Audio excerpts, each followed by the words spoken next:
விஜய்க்கு ஆப்பு வைத்த கத்தோலிக்க பாதிரியா, இது ஒரு பக்கம். இன்னொரு பக்கம் சீமானையும் விஜயும் சங்கிலியே மிதி மிதி மிதி மிதின்னு மிதித்திருக்கிறார் எழுச்சி தமிழர் அண்ணன் திருமாவளவன் அவர்கள். இந்த ரெண்ட பத்தி தான் நாம இன்னைக்கு இந்த வீடியோவில் பேச இருக்கின்றோம். அதாவது ஏதோ கிறிஸ்தவ வாக்குகள் எல்லாம் விஜய்க்கு போயிடும் அப்படிங்கிற மாதிரி ஒரு தோட்டத்தை எல்லாம் பலரும் இங்கே கஷ்டப்பட்டு ஏற்படுத்த முயற்சிக்கிறாங்க. அதெல்லாம் ஒரு வெங்காயமும் கிடையாது. கிறிஸ்தவர்களும் சரி, இஸ்லாமியர்களும் சரி, பெரும்பான்மை சமூகமாக இருக்கக்கூடிய இந்துக்களும் சரி, எல்லோருமே தமிழ்நாட்டில் கற்றறிந்தவர்கள், தீர்க்கமாக முடிவு செய்யக்கூடியவர்கள். அதை பத்தி நம்ம வீடியோக்குள்ள பேசுறோம். ஒன்று, இப்போ எழுச்சி தமிழர் திருமா அவர்கள் நேற்று மதுரையில் பேசுகின்ற பொழுது ஒரு வாதம் வைத்திருக்கிறார். என்ன வாதம் அப்படின்னா, சீமானும் விஜயும் RSS பெற்றெடுத்த பிள்ளைகள், பாஜக பெற்றெடுத்த பிள்ளைகள் அப்படிங்கிறார். கருத்தியலா RSS வாரிசுகள், கருத்தியலாக பாஜகவினுடைய வாரிசுகள் யாரு? திரு சீமான் அவர்களும் திரு விஜய் அவர்களும் அப்படின்னு சொல்லி எழுச்சி தமிழர் ஒரு வாதத்தை வைத்திருக்கிறார்.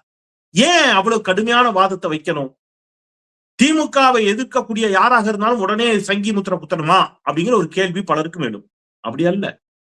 திமுகவை விசிகாவும் பல இடங்களில் எதிர்க்கிறது. திமுகவை இடதுசாரிகள் கூட்டணிக்குள் இருந்து கொண்டே கண்டிக்கத்தான் செய்கிறார்கள். அதெல்லாம் யாருக்கும் மாற்று கருத்து இல்லை. ஆனால் மக்கள் நல கூட்டணி என்று ஒன்று உருவாகி திமுகவிற்கு எதிராக 2016 தேர்தலில் போட்டியிட்ட போது அந்த கூட்டணிக்கு யாரும் சங்கி முத்திரை குத்தவில்லை. நல்லா புரிஞ்சுக்கணும். யாராவது சங்கின்னு சொன்னாங்களா? இல்ல. அப்ப ஏன் இன்னைக்கு சீமானையும் விஜயையும் சங்கி, RSS பெற்றெடுத்த பிள்ளைகள் என்று சொல்ல வேண்டிய தேவை வந்திருக்கிறது என்பது இருக்குல்ல, அதுதான் ரொம்ப முக்கியமான இடம். Very dangerous. அது ரொம்ப ஆபத்தான ஒரு இடம். அதை பத்தி நம்ம இந்த வீடியோக்குள் விரிவாக பேச இருக்கின்றோம். வீடியோக்குள் செல்வோம். அனைவருக்கும் வணக்கம். இது தமிழ் கேள்வி. மீண்டும் உங்களை சந்திப்பதில் மிக்க மகிழ்ச்சி. நான் செந்தில். இது செந்தில் வேல் வீச்சு. தமிழ் கேள்வியை மறக்காம சப்ஸ்கிரைப் செய்து பாருங்கள், உங்கள் ஆதரவை தாருங்கள் என்று கேட்டுக்கொண்டு, திராவிடம் 2.0 புத்தகம் தேவைப்படுபவர்கள் கீழே இருக்கக்கூடிய எங்களுக்கு தொலைபேசியில் தொடர்பு கொண்டு பெற்றுக் கொள்ளுங்கள். ரைட். அடுத்ததாக மிக முக்கியமாக அத்துணை பேருக்கும் இனிய கிறிஸ்துமஸ் மற்றும் புத்தாண்டு மற்றும் முன்னதாகவே பொங்கல் நல்வாழ்த்துக்களையும் தெரிவித்துக் கொண்டு, மிக விரைவில் கிறிஸ்துமஸ், அடுத்தது புத்தாண்டும் பொங்கலும் வர இருக்கிறது. அனைவருக்கும் என்னுடைய வாழ்த்துக்களை தெரிவித்துக் கொண்டு வரும் காலம் சிறப்பாக இருக்கட்டும் என்று சொல்லிட்டு இன்னைக்கு வீடியோக்குள்ள போகலாம். மதுரையில் ஒரு கூட்டங்க. மதுரையில் அந்த கூட்டத்தில் பேசுகின்ற பொழுது விடுதலை சிறுத்தைகள் கட்சியினுடைய தலைவர், நாடாளுமன்ற மக்களவை உறுப்பினர் எழுச்சி தமிழர் இந்த கருத்தை முன்வைக்கிறார். ஏன் அந்த கருத்தை முன்வைக்கிறார் அப்படின்னு கேட்டீங்கன்னா, 2 காரணங்கள். சீமானும் விஜயும் ரெண்டு நம்ம பார்த்துக்கலாம். சீமான் சமீபத்துல ஒரு வாதம் வச்சார். என்ன வச்சாரு? நீங்க பாரதி விழாவில் அவர் கலந்து கொண்டார். அதுல மாற்று கருத்து இல்ல. நீங்க பாரதியாருக்கு விழா எடுக்க வேண்டும் என்று நினைத்தால் நீங்க நாம் தமிழர் கட்சி தனியாக பாரதியாருக்கு ஒரு விழாவே கூட எடுக்கலாம். அதுல தவறு இல்லை. நீங்கள் பாரதியாரை போற்றி புகழலாம், மாற்று கருத்து இல்ல. அது உங்களுடைய பார்வை, உங்களுடைய கருத்து. அதுல எல்லாம் ஒன்றும் தவறு இல்லை. பாரதியார் மீது இங்கே சில தீவிர திராவிட இயக்க சிந்தனையாளர்களுக்கு அல்லது பார்வையாளர்களுக்கு, விமர்சகர்களுக்கு பாரதியார் மீது ஒரு விமர்சன பார்வையும் இருக்கிறது. அது அவர்களுடைய உரிமை. அதை கடந்து மார்க்சிய சிந்தனையாளர்கள், நீங்க வலதுசாரி கருத்தியலை கடுமையாக எதிர்க்கக்கூடிய, RSS பாஜகவை கடுமையாக எதிர்க்கக்கூடிய பலரும் கூட இங்க பாரதியாரை கொண்டாடுகிறார்கள். அது அவர்களுடைய கருத்து. அதுல பிரச்சனை இல்லை. ஆனா இங்க பிரச்சனை எங்க வருதுன்னா, நீங்கள் அந்த பாரதியாருக்கு அந்த விழாவை நடத்திய அமைப்பு RSS விஜில் அமைப்பு. சரி, அதுல போய் கலந்து கொள்ளக்கூடாதா? கலந்துக்கலாம். இப்ப துக்ளக் ஆசிரியர் சோ அவர்கள் நடத்துற விழாவில அவர் வெளிப்படையாகவே RSS ஆதரவாளர் என்பதை சொல்லி அந்த விழாவை நடத்துவார். அதுல இடதுசாரி கட்சிகளை சேர்ந்த தோழர் டி ராஜா போன்றவர்கள் எல்லாம் கூட கலந்து கொண்டிருக்கிறார்கள். அதெல்லாம் பிரச்சனை இல்லை. ஆனா அவங்க அங்க போய் என்ன பேசுவாங்க? அப்ப பிரச்சனை என்னன்னு கேட்டீங்கன்னா, சாதிச்சங்க மாநாட்டிற்கு தந்தை பெரியாரை அழைக்கிறார்கள். அவர் போய் அங்க அந்த சாதி ஒழியணும்னு பேசிட்டு வந்தார். சாதிச்சங்க மாநாட்டில போய் அவர் பேசுனது சாதி ஒழியணும், ஏன்னா இப்படி பண்ணிக்கிட்டு இருக்கீங்கன்னு கேட்கிறாரு. எல்லாரையும் சூத்திர பண்ண கொடுத்துக்கிட்டு இருக்கா, நீங்க என்ன பண்ணிக்கிட்டு இருக்கீங்கன்னு கேட்கிறாரு. படிக்கணும், முன்னேறணும்னு பேசுறாரு. அப்ப நீங்க அங்க போனது பிரச்சனை இல்லை. அங்கே போய் நீங்கள் என்ன பேசினீர்கள்? வெறும் பாரதியாரின் பெருமையை மட்டும் பேசியிருந்தால் கூட சிக்கல் இல்லை. நீங்க என்ன சொன்னீங்கன்னா, இந்த திராவிட கோட்டையை நான் உடைப்பேன் அப்படிங்கிறீங்க. அதுவும் எதை கொண்டு? பிராமண கடப்பாறையை கொண்டு என்று சொல்லுகிறீர்கள். திரு சீமான் அவர் சொல்றார் அந்த மீட்டிங்ல, இந்த பிராமணர்களை காட்டி காட்டி எழுப்பப்பட்ட இந்த திராவிட கோட்டையை நான் அதே பிராமண கடப்பாறையை கொண்டு உடைப்பேன்னு சொன்னா அது வாயா காவாயான்னு டவுட் வருமா இல்லையா? ஏன் அப்படின்னு நான் கடுமையான வார்த்தைகளை பயன்படுத்ததான் நினைக்க கூடாது. இதே சீமான் என்ன சொன்னாரு? மேதகு பிரபாகரன் அவர்கள் பெரியாரை பார்த்து அண்ணாவை பார்த்துத்தான் தாங்கள் போர்க்களத்திற்கே வந்தோம் என்று சீமானிடம் சொன்னதாக சீமானே சொன்னார். அப்ப சீமான் போய் சொல்லியிருக்காரு. ஒண்ணு அதை ஒத்துக்குங்க, அல்லது பிரபாகரன் உண்மையிலே சொன்னாரு, இப்ப நீங்க மாத்தி பேசுறீங்க, ஏதாவது ஒண்ணுத்துக்கு வாங்க. ஈழ தேசத்திலே நாங்கள் இங்கே தமிழ்நாட்டில பெரியாரின் கைத்தடிதான் ஈழ தேசத்திலே எங்களின் கரங்களில் துப்பாக்கியாக நிற்கிறது என்று அண்ணன் பிரபாகரன் என்னிடம் சொன்னார். சொன்னவர் சீமான். நாங்களா சொன்னோம்? இல்லையா? பெரியாரை பார்த்து வளர்ந்த பிள்ளைகள், அண்ணாவின் பேச்சை எழுத்தை கேட்டு வளர்ந்த பிள்ளைகள், படித்து வளர்ந்த பிள்ளைகள், ஈழ தேசத்திலே தூர தேசத்திலே நாங்கள் விடுதலைக்காக, என் மண்ணின் விடுதலைக்காக நிற்கிறோம். ஆனால் தமிழ்நாட்டில் பெரியாரின் வழிவந்தவர்கள், அண்ணாவின் வழிவந்தவர்கள் என்ன செய்து கொண்டிருக்கிறார்கள் என்று என் அண்ணன் பிரபாகரன் என்னிடம் மிகுந்த கவலையோடு பேசினார் என்று சொன்னவர் சீமான். சீமான் அவர் இதெல்லாம் பேசியிருக்கிறார். அப்ப பெரியாரை பார்த்து அண்ணாவை பார்த்து தான் போராட்ட களத்துக்கு வந்தோம்னு பிரபாகரனே சொல்லியிருக்கிறார்.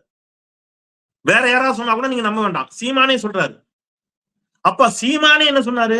பெரியார் மட்டும் இல்லை என்றால் நான் பணையேறி கொண்டிருப்பேன், படிக்க முடிந்திருக்காதுன்னு சீமான் தான் சொன்னாரு, நான் சொல்லல. அப்ப அப்படி பேசிக்கிட்டு இருந்த நீங்க பார்த்தா திட்டு, தொட்டா திட்டு, தள்ளி நில்லு, தொடாத, படிக்காத, படித்தா காதுல ஈயத்த காட்சி ஊத்து என்று சொன்ன ஒரு தத்துவத்தை, ஒரு சித்தாந்தத்தை, அது சித்தாந்தமா, அது தத்துவமா? ஒரு தத்துவம் என்றால் மக்களுக்கு பயன் தரக்கூடியதாக இருக்க வேண்டும் இல்லையா? அப்போ ஒரு ஆரியத்துவத்தை, வர்ணாசிரம அதர்மத்தை, மனு அநீதியை, இல்லையா, இதை எதிர்க்க வேண்டும் என்றுதான் அயோத்திதாசர் இந்த மண்ணில் போரிட்டார், பெருந்தலைவர் காமராஜர் இந்த மண்ணில் போரிட்டார், வள்ளலார் இந்த மண்ணில் போரிட்டார், எங்கள் ஐயா வைகுண்டர் இந்த மண்ணில் அவதரித்தார். இது எல்லாமே இதற்கு எதிராகத்தான், இந்த உயர்வு தாழ்வுக்கு எதிராக. பெரியார் மிக தீவிரமாக பேசினார், காத்திரமாக பேசினார். அப்ப நீங்க பெரியாரை மட்டும் குறிவைத்து அடிக்க வேண்டிய அவசியம் என்ன? ஏன் பார்ப்பனிய எதிர்ப்பை பேசிய, பெரியாருக்கு முன்பாகவே பார்ப்பனிய எதிர்ப்பை பேசிய அயோத்திதாச பண்டிதரை நீங்கள் விமர்சித்து விடுங்கள் பார்க்கலாம். ஆரிய எதிர்ப்பில் உறுதியாக இருந்தல் எங்கள் ஐயா பெருந்தலைவர் காமராஜரை எதிர்த்து நீங்கள் பேசிவிடுங்கள் பார்க்கலாம். பேச முடியும்? நீங்க தைரியமா தான் பேசுறீங்க பார்க்கலாம், பேச முடியாது. அப்போ நீங்க அம்பேத்கர் சொல்லுகிறார், பார்ப்பனியத்தை கடுமையாக எதிர்க்கிறார். அம்பேத்கர் சொல்லுங்க, அம்பேத்கர் சொல்லுங்களேன், சொல்லிடுவீங்க நீங்க? முடியாது. அப்போ பாபா சாஹேப் அம்பேத்கர், பெருந்தலைவர் காமராஜ், இல்லையா, எங்கள் ஐயா பெருந்தலைவர் காமராஜர், நீங்க எல்லாரும் எடுத்துக்கங்க. இது யாரையும் உங்களால கேள்வி கேட்க முடியாது, கேள்வி கேட்க மாட்டீங்க. அதே கருத்தை பேசிய பெரியாரை மட்டும் நீங்கள் கேள்வி கேட்பீர்கள் என்று சொன்னால் அதற்கு என்ன காரணம் தெரியுமா? பெரியார் பேசியது பேச்சோட நிக்கல. பெரியார் பேச்சை அண்ணா அரசியல் மயப்படுத்தி அது திராவிட முன்னேற்ற கழகம் என்ற ஒரு இயக்கமாக கட்டி எழுப்பப்பட்டு அது ஆரியத்திற்கு இந்த மண்ணில் இடமில்லாமல், RSS இந்த மண்ணில் இடமில்லாமல், பார்ப்பனிய சிந்தனைகளுக்கு இந்த மண்ணில் இடமில்லாமல், அனைத்து சாதியினரும் அர்ச்சகர் என்ற அளவிற்கு சமூக நீதி சமநீதிக்காக இன்ன பிற மாநிலங்களை விட தமிழ்நாட்டை ஃபார் அஹெடா முன்னோக்கி நகர்த்தி கொண்டே இருக்கிறது தேர்தல் வெற்றியால். அப்ப தேர்தல் களத்திலும் பெரியாரிய சிந்தனைகள் எதிரொலிக்கின்றன. அது பார்ப்பனியத்திற்கும் ஆரியத்திற்கும் சிக்கல். இங்க நான் பார்ப்பனியம் என்று சொல்வது, மீண்டும் மீண்டும் சொல்றேன், உயர்வு தாழ்வு கற்பிக்கும் அந்த சிந்தனையை, தனி மனிதர்களை அல்ல. தெளிவா புரிஞ்சுங்க. எந்த ஒரு தனி மனிதர்களையும் குறிப்பிட்ட சமூகத்தினரையும் நான் பேசவில்லை. உயர்வு தாழ்வை கற்பிக்கக்கூடிய அந்த வர்ணாசிரம சிந்தனையை ஆதரிக்கக்கூடிய, மனு அநீதியை ஆதரிக்கக்கூடிய சிந்தனையை பேசுகிறேன். அந்த சிந்தனை எந்த ஜாதிகாரன் இருந்தாலும் அது எதிர்க்கப்பட வேண்டியதுன்னு நான் சொல்றேன். ஆனா சீமான் அப்படி பேசல. அப்ப சீமான் இன்றைக்கு பிராமண கடப்பாறையை கொண்டு, அந்த வார்த்தை எவ்வளவு ஆபத்தான வார்த்தை தெரியுமா? இப்ப பிராமணர் அப்படிங்கிற அந்த சொல்லாடலை சீமான் ஏற்றுக்கொண்டிருக்கிறார் என்று சொன்னால், சூத்திரரை நீங்க ஏத்துக்கிறீங்க, சத்திரியர், வைசியர், சூத்திரர் எல்லாத்தையும் ஏத்துக்கிறீங்கன்னு அர்த்தம். அதை எப்படி ஆதரிக்க முடியும்? அதனாலதான் எழுச்சி தமிழர் சொன்னார், நீங்க RSS பெற்றெடுத்த பிள்ளை அப்படின்னு சீமானை சொல்லிக்கிறார். ரைட். அதே மாதிரி விஜய பாருங்க. விஜய் இந்த நிமிடம் வரை திருப்பரங்குன்ற விவகாரம் தொடங்கி, 100 நாள் வேலை வாய்ப்பு திட்டத்திற்கு காந்தியின் பெயர் நீக்கப்பட்டது தொடங்கி, தேசிய கல்விக் கொள்கை NEP அது தொடங்கி, தமிழ்நாட்டிற்கு எதிராக சங்கிகள் நடத்தும் மத கலவர திட்டத்திற்கு என்று எதையும் கண்டிக்க மாட்டார். எதையா கண்டிச்சிருக்கிறாரா? மணிப்பூர்ல கொடூரமான தாக்குதல்களுக்கு, மத கலவரத்தால் கொட்டும் தாக்குதல்களுக்கு உள்ளானவர்கள் கிறிஸ்தவ இன மக்கள். இந்த சங்கி விஜய் அதை என்றைக்காவது கண்டித்ததுண்டா? மாட்டாரு. திருப்பரங்குன்றத்துல மத வெறியால் தமிழ்நாட்டை ஒரு அயோத்தியாக மாற்றுவோம் என்று சூளுரைத்து திட்டமிட்டு களத்தில் நிற்கக்கூடிய பாஜகவை கண்டித்ததுண்டா? மாட்டார் இந்த சங்கி விஜய். அப்போ விஜய் இதை எதையுமே நினைக்க மாட்டாரு, கண்டிக்க மாட்டார். இதான் விஜய். இதைத்தான் எழுச்சி தமிழர் இன்றைக்கு மிக தெளிவாக அங்கே அது மட்டும் வைக்கல, அதை தாண்டி இப்ப இதை புரிந்து கொண்ட கிறிஸ்தவ இன மக்கள், நீங்க சென்ட் சேவியர்ஸ் தென்னகத்தின் ஆக்ஸ்போர்டு என்று நாங்கள் சொல்கிறோம் பாளையங்கோட்டையை. நெல்லையில் பாளையங்கோட்டையில் சென்ட் சேவியர்ஸ் கல்லூரியினுடைய பிரின்சிபல் அவர் பேசுறாரு. அவரு தேவாலயத்தில் பேசுகின்ற பொழுது, அருட்பிரசங்கம் செய்கின்ற பொழுது சொல்லுகிறார், 41 பேரை கொன்ற 41 பேரினுடைய மரணத்திற்கு காரணமாக இருந்த ஒருவர் எப்படி கதாநாயகனாக இருக்க முடியும்? அவரை ஒரு தலைமுறை பின்பற்றுவது என்பது எவ்வளவு அவமானகரமான ஒன்று, கேவலமா இல்லையான்னு கேட்கிறார். அப்ப நீங்க என்ன தோற்றத்தை ஏற்படுத்தீங்கன்னா, கிறிஸ்தவர்கள் எல்லாரும் ஏதோ விஜய் பக்கம் மொத்தமா போயிட்டதா? அப்படி இல்ல. நீங்க தமிழ்நாட்டுல எஜுகேஷனல் இன்ஸ்டிடியூஷன்ஸ் இன்னைக்கு நிறைய வந்திருக்கலாம். நீங்க 30 வருஷத்துக்கு முன்னாடி 25 வருஷத்துக்கு முன்னாடி ஊருக்கு ஊரு கல்வி நிலையங்கள் அப்படின்னா பெருவாரியாக அது கிறிஸ்தவ கல்வி நிலையங்கள். கல்வி, மருத்துவம் இந்த 2 சேவைகளையும் பெருமளவில் கொடுத்ததில் கிறிஸ்தவத்திற்கும் கிறிஸ்தவ நிறுவனங்களுக்கும் பெரும் பங்கு உண்டு. நாம எல்லாருமே லைஃப்ல ஏதோ ஒரு இடத்துல இந்த கிறிஸ்டியன் இன்ஸ்டிடியூஷன்ஸ், ஸ்கூலோ அல்லது காலேஜோ அல்லது மருத்துவத்தையோ நாம நிச்சயமா அங்க என்ன செஞ்சிருப்போம், கன்சியூம் பண்ணிருப்போம். அதை தாண்டிதான் வந்திருப்போம். அப்ப மிகப்பெரிய சேவையை தந்தவர்கள் இல்லையா கிறிஸ்தவர்கள். அப்ப மோஸ்ட்லி தே ஆர் எஜுகேட்டட். அப்ப மத்தவன் தான் படிக்காதவன் அப்படி இல்லை, பெருவாரியாக அவர்கள் இன்னும் இல்லையா. அப்ப அவங்களுக்கு தெளிவா தெரியும், என்ன தெரியும், இருக்கட்டும் ஜோசப் விஜயா சரி வாங்க பிரேயர் பண்ணுங்க, ஏதாவது பாவம் பண்ணிருந்தீங்கன்னா வந்து பாவம் மன்னிப்பு கேட்டு போங்க. ஓட்டுன்னு வருகின்ற பொழுது அவர்கள் தெளிவாக சிந்தித்து வாக்களிப்பார்.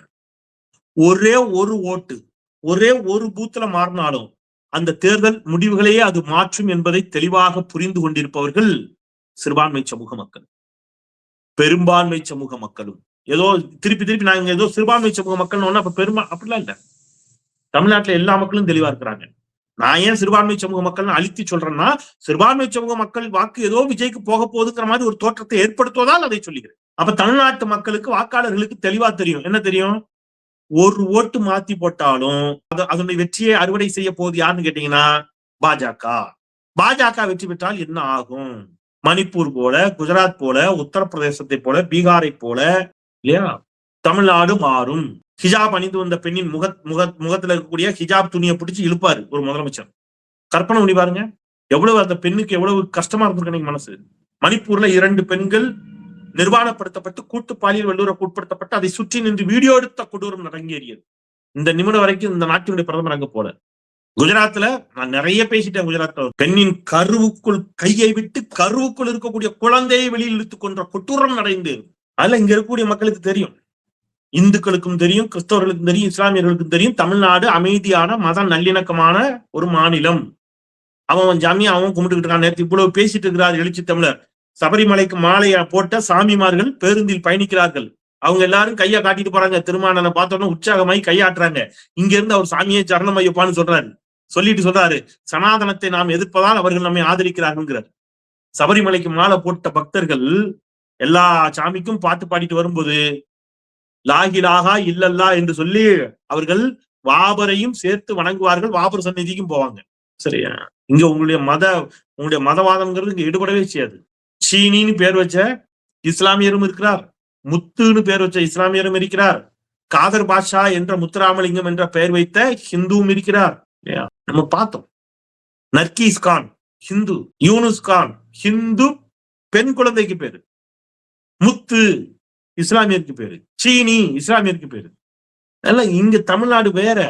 நீங்க இதை சிதைத்து இங்கே பார்ப்பனியத்தை கொண்டு வந்து திணிப்பதற்கு சீமானும் விஜயும் பாஜக RSS கைக்கூலிகளாக மாறி நிற்கிறார்கள் என்பதை எழுச்சி தமிழர் திருமாவர்கள் இன்றைக்கு அவ்வளவு ஆவேசமா அடிச்சு உடைச்சிருக்கிறார். அதுல இன்னொன்னு சொன்னாரு பாருங்க, அதை மட்டும் நான் சொல்லிட்டு நிறைவு செஞ்சிடறேன்.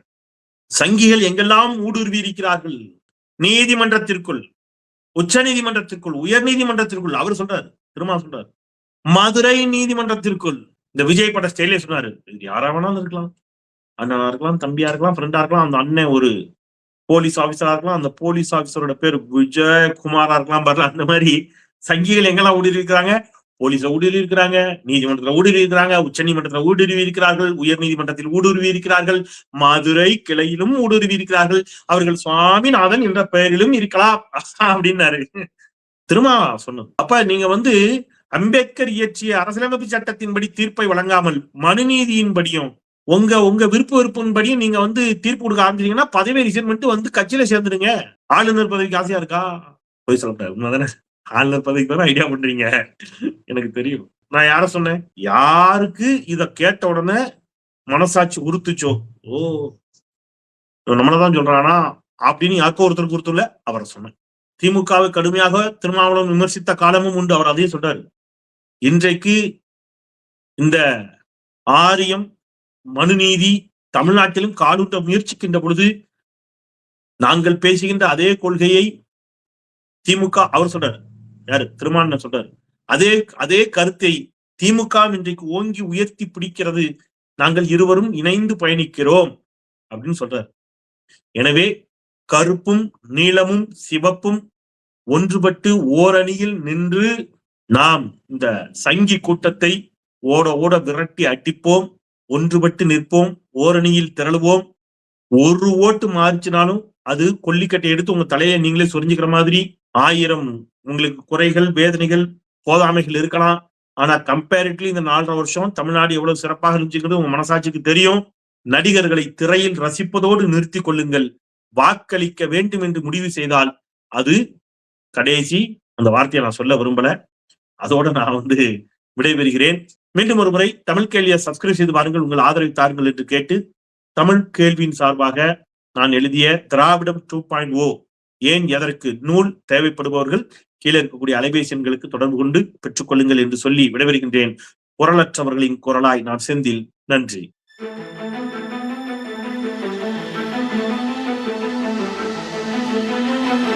Thank you.